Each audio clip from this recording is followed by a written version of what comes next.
थी प्यारा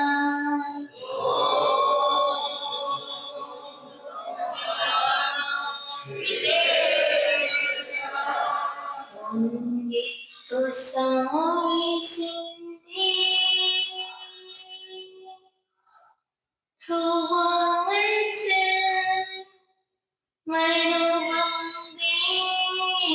पत्ती उत्सामी समय पापुड़ा मेरे सुई विधि नमः समय साराय स्वामी भूत्याचिका सती जिस्वभावा भावाया सेविभावन्ते श्री गुरुवापन्तुरो नित्यम् श्यामिदेशनिनायिकः चारित्राणो गम्भीरा मुक्षिमय गोपीदेशिका नमो वैहन्ताय नमो सिद्धाय नमो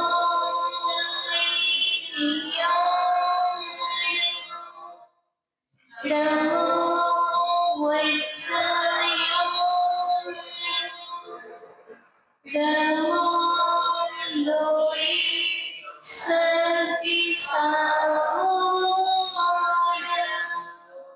नमो लोये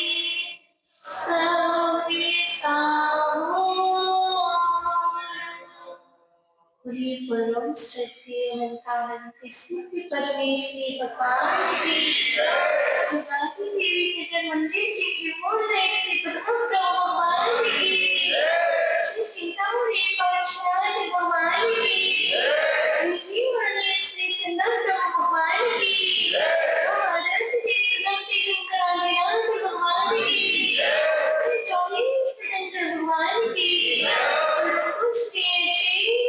श्री कुंद कुंद स्वामी जी महाराज की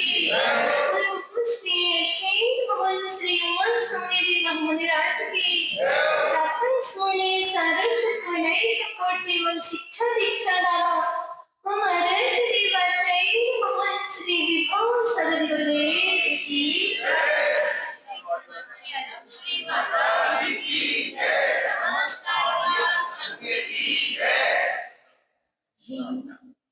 चीनवाणी आगमवाणी तीर्थंकरवाणी श्यामवाणी गुरुवाणी तमेव चेतो तमेव चेतो तमेव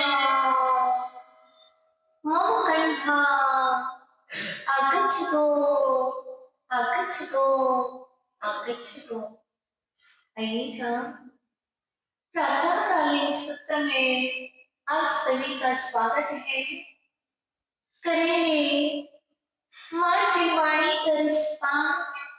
उससे पूर्व यदि चिन्वाणी का रिस्पान करे और बीच में अंतराय पड़े तो आनंद नहीं आता है, इसलिए घंटी को बंद कर देना। आइए, स्वागत है आप सभी का। आज का विषय है पूज्य कैसे बने, पूज्यता कैसे प्राप्त हो। क्योंकि अभी मार्ग में चलते चलते विचार आया कि पूज्यता कैसे प्राप्त होती है? प्राणी तो हो, जीव तो हो, जब तक उस जीवंत शक्ति को नहीं जानोगे तो पूज्यता कैसे प्राप्त करोगे? अर्थात जब तक आप जीवन में पूजन का विसर्जन होगा, कोई कहता है पूजन की स्थापना करने से पूज्यता प्राप्त होती है, और कोई कहता है पूजन का विसर्जन करने से पूज्यता प्राप्त होती है, और कोई कहता है अभिषेक करने से पूज्यता प्राप्त होती है, और कोई कहता है शांति धारण करने से पूज्यता प्राप्त होती है, और कोई कहता है जीवाणी को सुन लेने से पूज्यता प्राप्त होती है। जितनी भी धार्मिक क्रिया है, नाना तरह के जीव हैं और नाना तरह की उनकी विचारधारा है।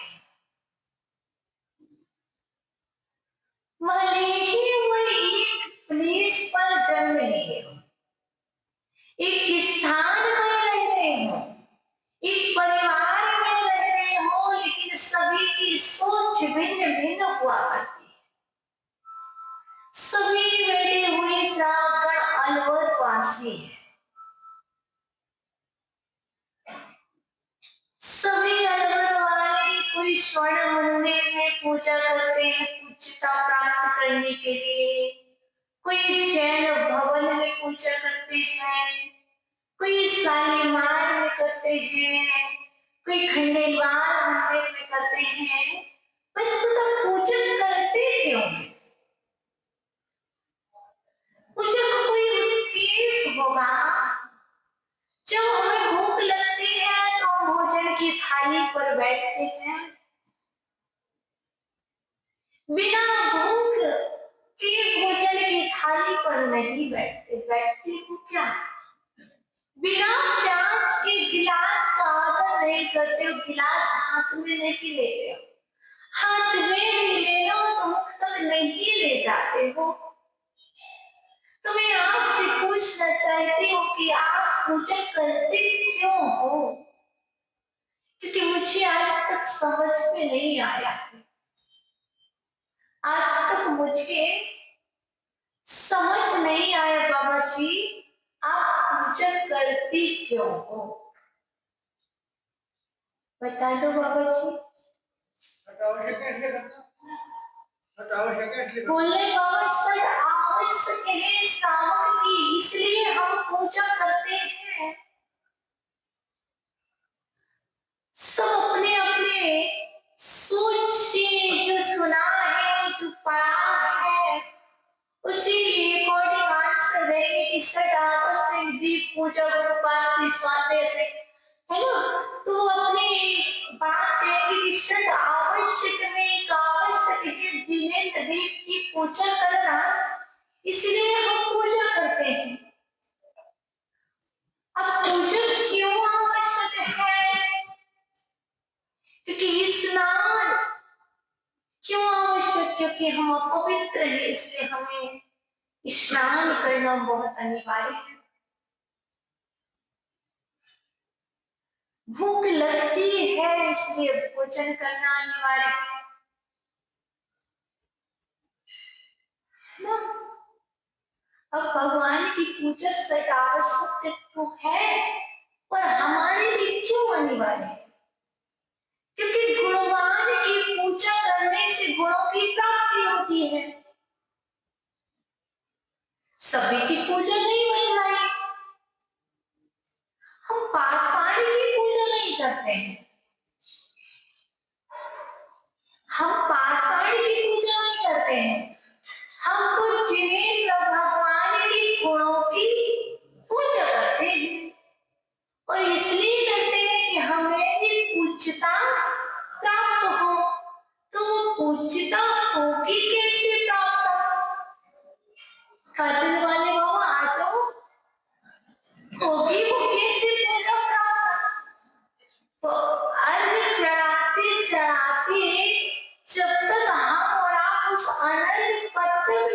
मुझे, तो सार्ग का मतलब क्या? मात्र जल की कलसी ले ली, मुझे प्यास लगी है, मुझे प्यास लगी है, मुझे प्यास लगी है, और पानी के लिए कलसी ले ली, उसमें जल भी है, पर आप पी नहीं रहे हो। प्यास बुझेगी क्या? नहीं बुझेगी।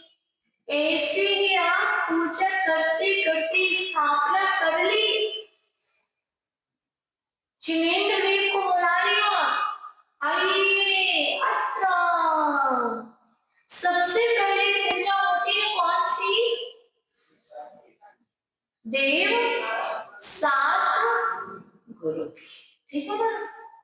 प्रथम पूजा करते हैं, और देव शास्त्र और गुरु देव वेदी से उठते नहीं है, शास्त्र अलमारी से उठते नहीं है, और गुरु आ जाए तो हम रुकते नहीं है। क्या? देव वेदी से उठते करके नहीं आते हैं, शास्त्र के लिए हम उठना पड़ता है, और गुरु आ जाए तो हम रुकते नहीं। और पूजा में क्या करते हैं? देव शास्त्र गुरु समूह अत्रां अवतर अवतर समुषरावाहनम् तिष्ठा करते ना। अब बताइए, पहले वो आ गए, बिठा दिया, अब क्या हमारे पास समय नहीं है, अर्थात पूजा का फल है वो तुम्हारी पूजा का फल है। और ऐसे ही फिर क्या किया? स्थापना कर ली, फिर कहा यहाँ नहीं, मेरी हृदय वेदी पर बैठो, यहाँ बिठाओगे तो यहाँ छोड़ के चलना पड़ेगा, तो कहाँ बैठिए? हे परम प्रभु जिनेंद्र भगवान, आप यहाँ नहीं, मेरी हृदय वेदी पर स्थान है आपका, आप वहां पर बैठिए। फिर क्या जल की कलसी लाए हैं? भगवान देखो, हम आपकी पूजा में आए हैं, और एक जल की कलसी लाए हैं, बहुत दूर से चलकर आया हूं बाबा तेरे दर्शन के लिए। क्या?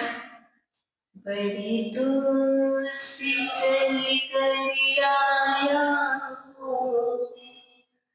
बाबा तेरे दर्शन के लिए। आई ना? बताइए अनिल जी, कितनी दूर से चल करके आए हैं। सोचो तो सही, हम तिजारा से चल करके आए हैं बाबा तेरे दर्शन के लिए। जल की, और साथ में लोग क्या लाए हैं? जल की कलसी लाए हैं बाबा तेरे चरणों का अभिषेक करने के लिए। और जल की धारा में और बोलने लगी, चल जाओ तू विनाशनाई जन्म। हे प्रभु, ये जल की धारा देने से मेरा जन्म जन्म मृत्यु का नाश हो जाए, पर मैं घर नहीं छोड़ूंगा। हे प्रभु, मेरे जन्म का जन्म मृत्यु का नाश हो जाए, मेरे पास समय नहीं है, मैं घर नहीं छोड़ पाऊंगा, मैं कपड़े नहीं त्याग पाऊंगा, मैं भोजन नहीं त्याग पाऊंगा, लेकिन जल की धारा देते देते मेरे जन्म जन्म मृत्यु का नाश हो जाए, होगा क्या? बताओ भाई। मुझे लगता है चल चलाते चलाते जीवन बीत जाए, लेकिन जब तक जीवन में त्याग के भाव नहीं आएंगे, तब तक पूज्य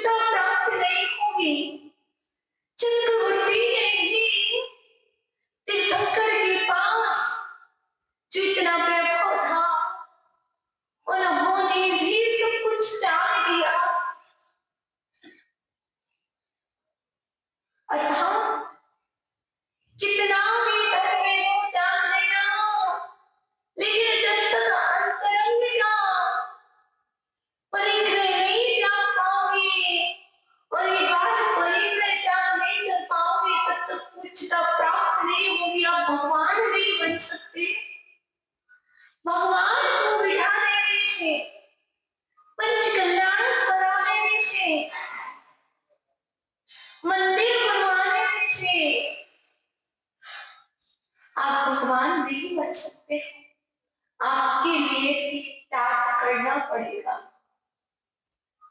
कैसा त्याग, कितना त्याग, यथाशक्ति त्याग तो करो, करके तो देखो। जिन जिन ने त्याग किया है वो आज त्याग के महात्म से पूज्य होते गए, और जिन्होंने जोड़ जोड़ के रखा है, जिन्होंने जोड़ जोड़ के रखा है, वो आज जब बात चल रही थी तो जू में पैदा हुए। कहते ये भी जू है, ये भी चिड़िया घर है जिसमें कहाँ गए वो संदीप जी, चले गए। कहते ये भी जू है, जिन्होंने जोड़ जोड़ करके रखा है, वो इस वाले जू में पैदा हो रहे हैं और दिख रहे हैं, अलग अलग तरह के लोग दिखाई दे रहे हैं। चिड़ियाघर में जाओ, जू में जाओ तो वहां पर टाइगर दिखेगा, स्नेक दिखेंगे, मंकी दिखेंगे, सब तरह के। और यहाँ भी देखो तो अलग अलग तरह के लोग, अलग अलग तरह की सोच, अलग अलग तरह की विचारधाराएं। प्रधान आचार्य बोल के यदि जल चढ़ाया है तो तुम्हारे जन्म का नाश हो जाएगा, मेरा जन्म का नाश हो जाए, मृत्यु का नाश हो जाए। और यदि हो गया तो भाव में क्या कुछ और चल रहा है। मैं स्वस्थ रहूं, मैं स्वस्थ रहूं, मेरा मरण ना हो, क्या जन्म का नाश हो जाए, जन्म का नाश हो जाएगा तो क्या होगा, यहाँ से जाना तो पड़ेगा ना। बस सोच में क्या चल रहा है, अभी नहीं, थोड़ा और जीना है ना, थोड़ा सा और, अभी जाने का नहीं। कुछ सोच के विचार कीजिए, जन्म जरा मृत्यु विनाश नहीं चला। ये जड़ भगवान इसलिए लाए हैं क्योंकि जन्म जरा मृत्यु का नाश 14वें पुरुषाल में होता है, 13वें पुरुषाल में अनंत भगवान का भी मरण होता है, अनंत भगवान का भी मरण होता है, होता कि नहीं? क्योंकि वहां पर भी मरण है, पंडित पंडित मरण, पंडित पंडित मरने को मेरा ऐसा अवसर दो, मेरा अंतिम मरण समाधि तेरे चरण कमल गए जिनवर रहे हृदय मेरे, मेरा हृदय रही सदा चरणों में तेरे। पंडित पंडित मरण को मेरा ऐसा अवसर दो, अंतिम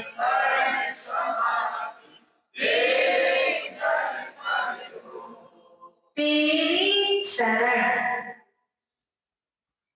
तेरी चरण द्वय, हे जिनेंद्र देव आपके द्वय चरण मेरे हृदय में रहे, और हृदय में ऐसे नहीं उत्कीर्ण किए हुए के समान, और मेरा हृदय आपके चरणों में लीन रहे। और यदि मेरा मरण हो तो पंडित पंडित हो। पंडित कौन है? अरे भाई, सिद्धों का मरण नहीं होता, सिंध पंडित कैसे? हाँ, किसी विद्वान को कह देते हो ये पंडित है, वो पंडित नहीं है। पंडित पंडित मरण हो मेरा, मैं ऐसे भाव लेकर के आया हूँ भगवान के कि मैं पूज्यता को प्राप्त करना चाहता हूँ, और पूज्यता को प्राप्त करने के लिए भावना आ रहा हूँ कि पंडित पंडित मरण हो मेरा। यदि मेरा मरण हो तो पंडित पंडित हो। आप कैसा चाहोगे? है आप कैसा मरण चाहेंगे? अनिल जी, अतुल जी, आप कैसा चाहेंगे? अरे पंडित पंडित है क्या? अरे अभी नहीं होगा, पर भाव तो भाव कि जब भी मेरा मरण हो तो पंडित पंडित हो। चलो अभी तो पंडित पंडित होना नहीं है, कितनी भी पूजा कर लो, अभी तो पंडित पंडित होना नहीं है, अभी पंडित ही सही। तो इतना कह दो पंडित मरण हो मेरा, अर्थात पंडित मरण मुनिराजों का होता है। जो मुनिराज होते हैं जिनकी तन पर एक भी वस्त्र नहीं होता है, जो दिशाओं के ही वस्त्रों को धारण करते हैं, दिगंबर मुद्रा के धारी आचार्य उपाध्याय साधु, वो होते हैं, उनका मरण पंडित मरण होता है। और आप पंडित पंडित की बात कर रहे हो तो पहले पंडित पंडित मरण को करने से पूर्व तुम्हें पंडित तो बनना पड़ेगा। और जन्म जरा तो नाश के लिए जन जरा रहे हो और पंडित पंडित की बात कर रहे हो, और पूछा जाए भाई कितना समय है बाबा जी, बीच वाले बाबा जी कितना समय है,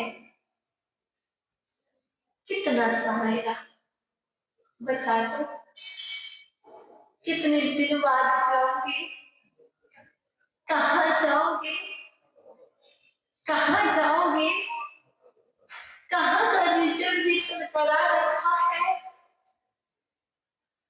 कोई कहता है शिखर जी का, कोई कहता है गिरनार जी का, कोई कहता है मांगी तुंगी का, कोई कहता है दीप पर्याय का, तो कोई कहता नरक गति का, तो कोई कहता मनुष्य गति का, तो कोई कहता त्रियज का।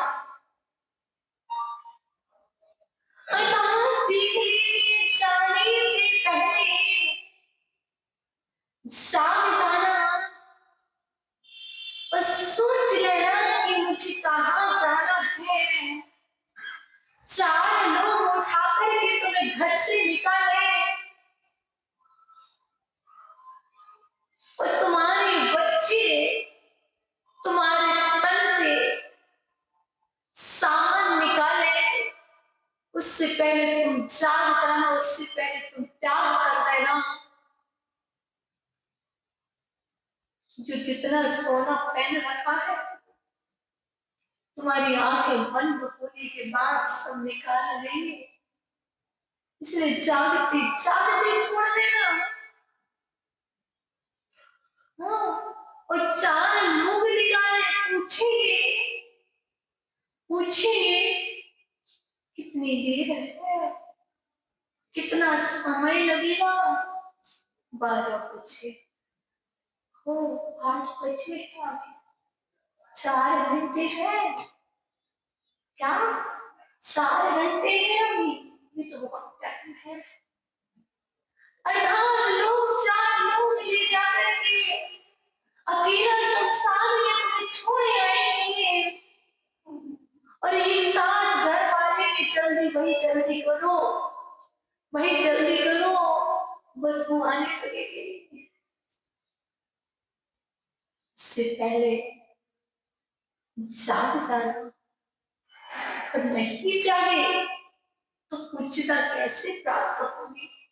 जो जाग जाता है वो पूज्यता को प्राप्त हो जाता है, वो पूज्य पद को प्राप्त कर लेता है। जो नहीं जागता है वो सोता ही रहता है। जितने भी लोग बैठे यदि नहीं जागेंगे तो इसमें कोई दो राय नहीं, सबको एक दिन जाग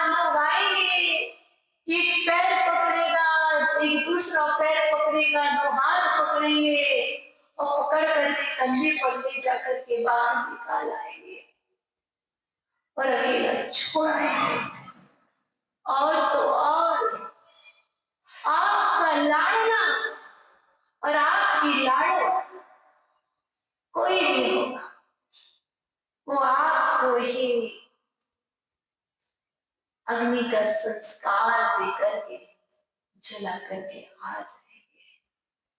सोचिएगा, विचार कीजिएगा। इसलिए पंडित पंडित मरण मेरा, उससे पहले सोच लेना कि पहले तो भाई पंडित मरण हो जाए। ये मातृशक्ति सोच भी ली कि पंडित मरण हो जाए तो इस पर्याय में हो नहीं सकता है क्या? मातृशक्ति सोचे कि इस पर्याय में मेरा पंडित मरण हो जाए तो वो हो नहीं सकता है। ये पितृ पक्ष सोचे कि इस पर्याय में मेरा पंडित मरण हो जाए, हो तो सकता है, पर उसके लिए कुछ करना पड़ेगा, घर छोड़ना पड़ेगा, परिवार से मोह तोड़ना पड़ेगा और काया से मोह छोड़ना पड़ेगा और जीवा इंद्रिय के स्वाद का त्याग करना पड़ेगा। तब कहीं जाकर के गुरु चरणों में दीक्षा को धारण करना पड़ेगा, तब कभी पंडित मरण होगा। और जब पंडित होगा तो कभी पंडित मरण करके पंडित मरण की उस स्थिति पर पहुंचेगी और वो ना हो पाए तो एक आसान सा तरीका है, पंडित ना सही, सोना ना मिले तो चांदी ही सही, चांदी ना मिले तो वेंटेक्स ही सही, पीतल ही सही, है ना। कहने का तात्पर्य है जब पंडित ना हो, पंडित की पूज्यता प्राप्त ना कर पाओ तो कम से कम वही सही, बाल पंडित ही सही। कौन सा? बाल पंडित ही सही। अब बाल पंडित कौन होता है? नो, सम्यक दृष्टि का मरण बाल पंडित नहीं होता। प्रतिमाधारी व्रती श्रावक का मरण बाल पंडित होता है। क्षुल्लक हीनक का मरण बाल पंडित होता है। अब तो कम से कम घर ना छोड़ पाओ, परिवार ना छोड़ पाओ तो कम से कम इतना ही सही, इतने तो पूज्य बन जाना, इतनी तो सोच लेना कि प्रभु ये जन्म जरा मृत्यु विनाशनाय जलाऊं, बाल पंडित मरण हो मेरा। सोचा किसी ने? नहीं सोचा।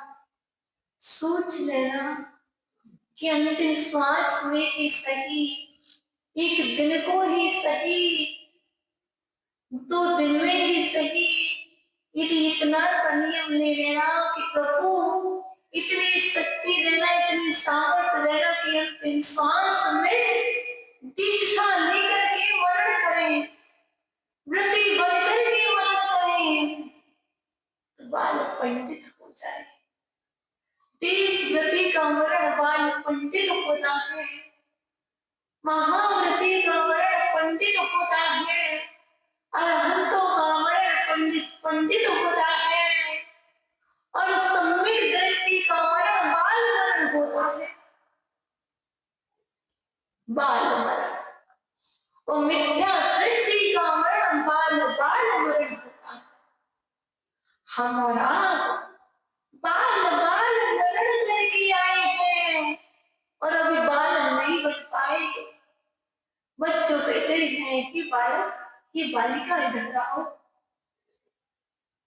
भैया कम से कम बाल से बचे, बाल कर दो, बाल से बचोगे तो बाल पंडित कर पाओगे और बाल पंडित से बचो तो पंडित कर पाओ।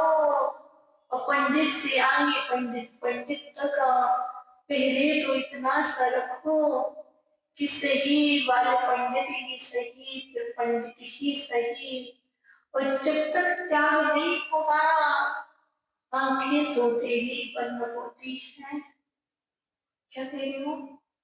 अल्प मरण तो डेली होता है। कोई 4 घंटे को सोता है, कोई 6 घंटे के लिए सोता है, कोई 5 घंटे को सोता है।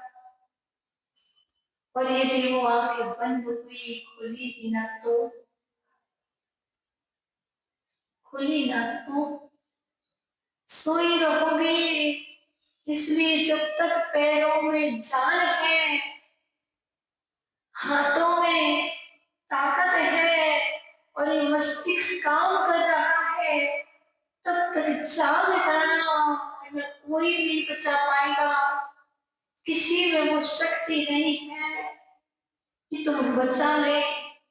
इसलिए आपको ही जागना होगा और आपको ही चलना होगा। लोग कहते हैं कि बच्चे दीक्षा दिला देंगे तो ले लेंगे। जब तक तुम नहीं जाओगे तो किसी बच्चे को कोई सुलाने वाला हो तो क्या बच्चा सोता है? जब तक उसको स्वयं नींद ना आई, जब तक कोई कितनी भी थप्पी, क्या माँ थप्पी देती है वो बालक को सुलाती है, उसी तरह ये जिनवाणी माँ कितनी भी लिखा रहे, शास्त्रों में कितना भी वर्णन रहे, और जब तक तुम्हारी अंदर की इच्छा नहीं होगी तब तक क्या आप सो पाओगे, क्या आप जाग पाओगे? देखिएगा, जो सच में सो रहा उसे तो जगाना आसान है। जो सच में सोया उससे तो जगाना आसान है, लेकिन जो बनावटी सोया हुआ है उसे जगाना बड़ा कठिन होता है। तो पता नहीं है कि तुम बनावटी सोए हो कि सच में सोए हो। यदि तुम सच में सो रहे होगे तो तुम जल्दी जाग जाओगे, और यदि तुम बनावटी सो रहे होगे तो तुम जाग नहीं पाओगे। इसलिए आप कह रहे भैया मात्र मस्तिष्क पर तिलक लगाना, वही सारे लोग लगाए, सारे लगाए। क्यों लगाए? मैं आपसे पूछ रही, पूज्यता प्राप्त करने की बात चल रही है। ये मस्तिष्क पर तिलक किसके नाम पर लगा? ये चंदन क्यों लगाया?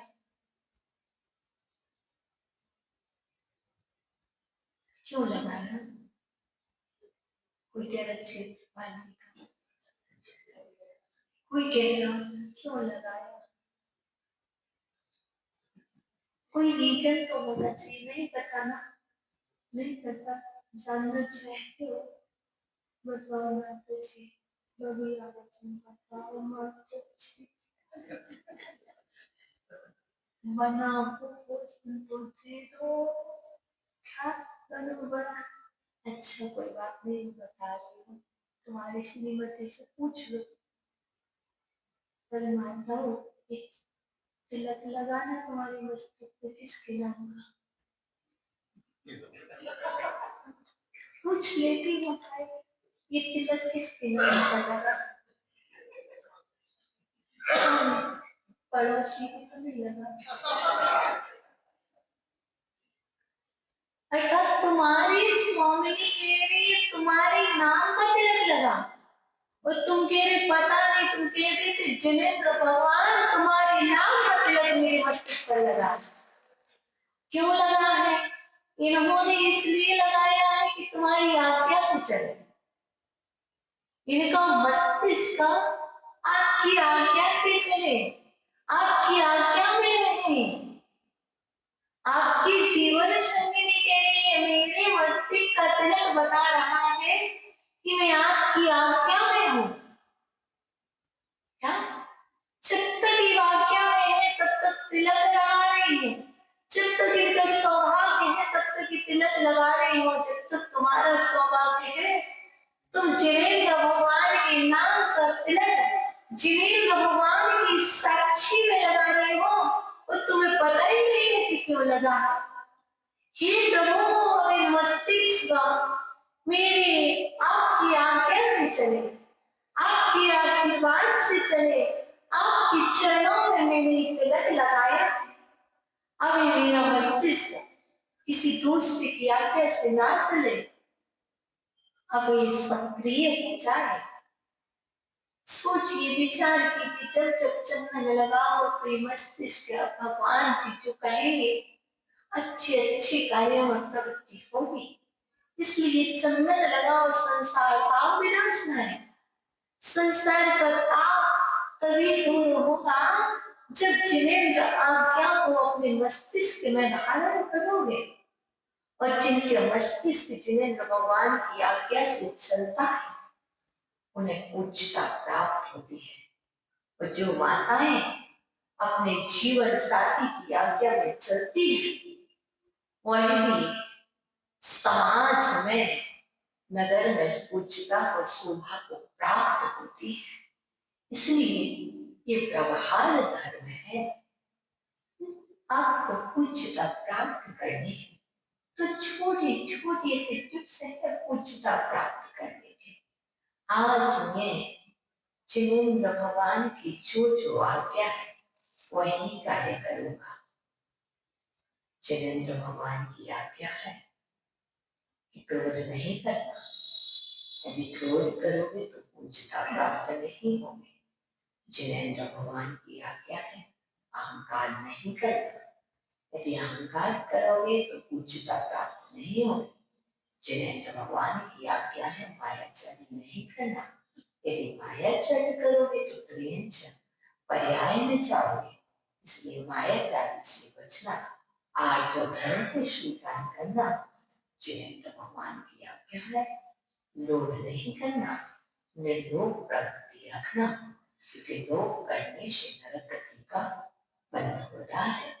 इसलिए निर्लोभ सौच धर्म को अपनाना जिनेंद्र भगवान की आज्ञा है। आज सत्य बोलना, पर ऐसा सत्य नहीं बोलना क्योंकि आज से 10 लक्षण महापर्वाधिराज प्रारंभ हो गए। आज पर्वाधिराज परमेश्वर पर्व का उत्तम क्षमा धर्म का पहला दिन है। बसंत पंचमी है और बसंत पंचमी पर आचार्य भगवान श्री कुंद कुंद स्वामी का जन्मदिन, जिन्होंने 84 पापों ग्रंथों की रचना की है, जो एक कौंडेश वाला से कुंद कुंद बन गए। और आज जिनेंद्र भगवान की आज्ञा है कि आपने तिलक लगाया है तो तिलक धारी नहीं बनना, तिलक धारी नहीं, जिनेंद्र भगवान के जिन आज्ञाधारी श्रावक बन करके अपने जीवन को महान करना, आपको पूज्यता प्राप्त हो जाएगी। कोई फूल चढ़ाए, कोई श्रीफल चढ़ाए, कोई अर्घ चढ़ाए, ये ही पूजा नहीं होती है। कोई अच्छे से, ये भी एक पूजा है जय जिनेंद्र, क्या ये भी एक पूजा है जिनेंद्र भगवान की जय हो। ये मोबाइल यहाँ से उठाओ ना, कहने की ये भी जिनेंद्र भगवान की आज्ञा है, ये भी एक पूजता है। इसलिए आज महान दिन है। आज जैसा सोच लोगे, क्योंकि आज पर्वाधिराज पर्युषण पर्व का पहला दिन, उत्तम क्षमा, तो कौन करेगा क्षमा को धारण? आज बस करेंगे माता जी, करना है। आज बस पूज्य बनेंगे, कल नहीं बनेंगे।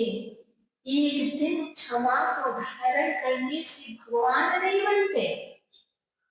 जीवन भर क्षमा को धारण करने वाला भगवान बनता है। पारसनाथ को याद करो, पारसनाथ के भक्त क्षमा करते गए, कमर पत्थर बरसाता गया,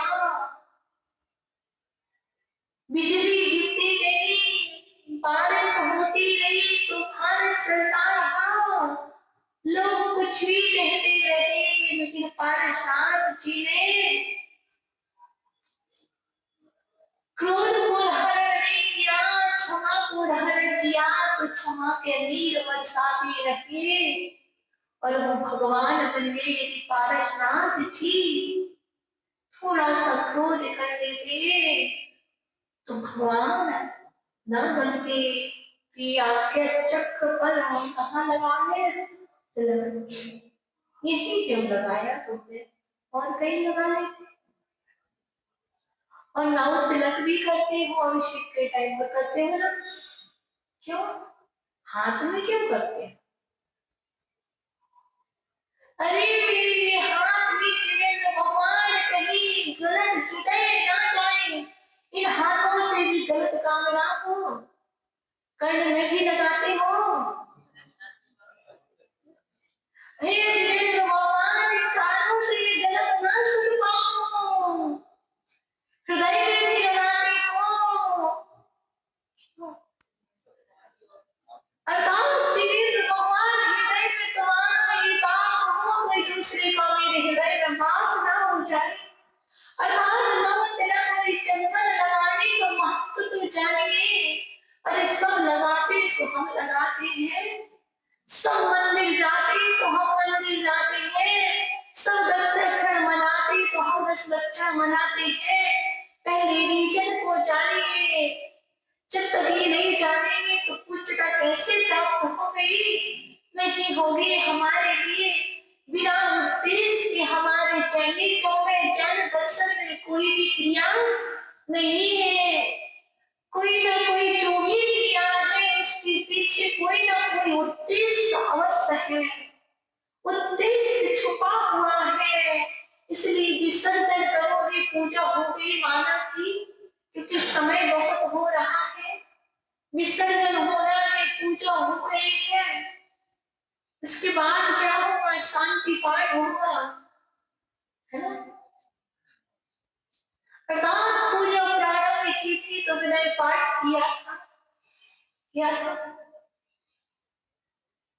सबसे पहले जीवन में जिसके विनय होगी वो पूज्यता को प्राप्त करेगा।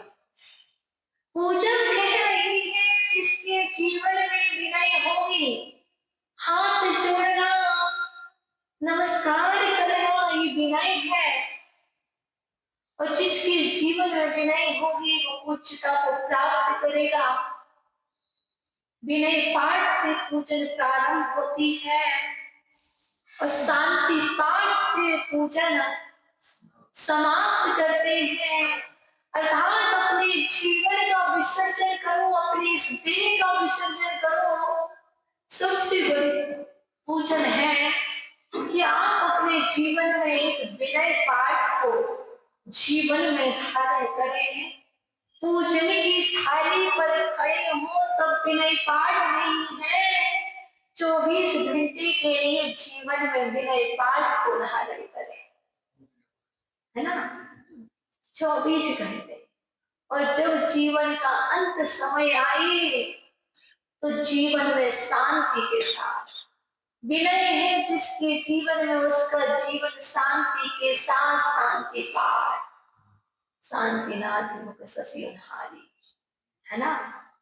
अर्थात शांति पाठ कर पाओ या ना कर पाओ, पूजा कर पाओ या ना कर पाओ, अभिषेक हो पाए या ना हो पाए, शांति धारा हो पाए, कर पाओ या ना कर पाओ, जिसके जीवन में शांति पाठ आ गया, उसकी शांति धारा देखना सफल हो गया, उसके पूजन करना सफल हो गया। उसके बाद आता है विसर्जन, समाधि। समाधि रूपी कलश,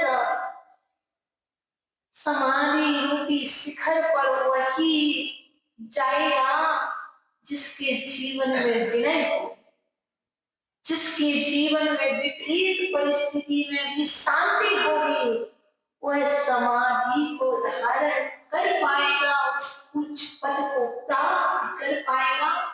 इसलिए आप सभी पूजन का विसर्जन नहीं, अपने जीवन में अशांति का विसर्जन करो, अपने दुर्गुणों का विसर्जन करो और गुणों का सृजन करो। गुणों का सृजन करने से उच्चता प्राप्त होती है और दुर्गुणों का विसर्जन करने से उच्चता प्राप्त होती है।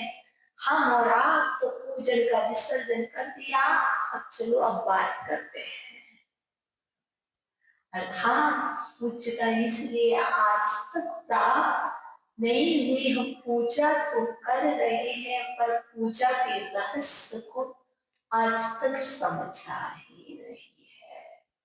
इसलिए आप सभी के लिए आज यही मंगल आशीर्वाद है।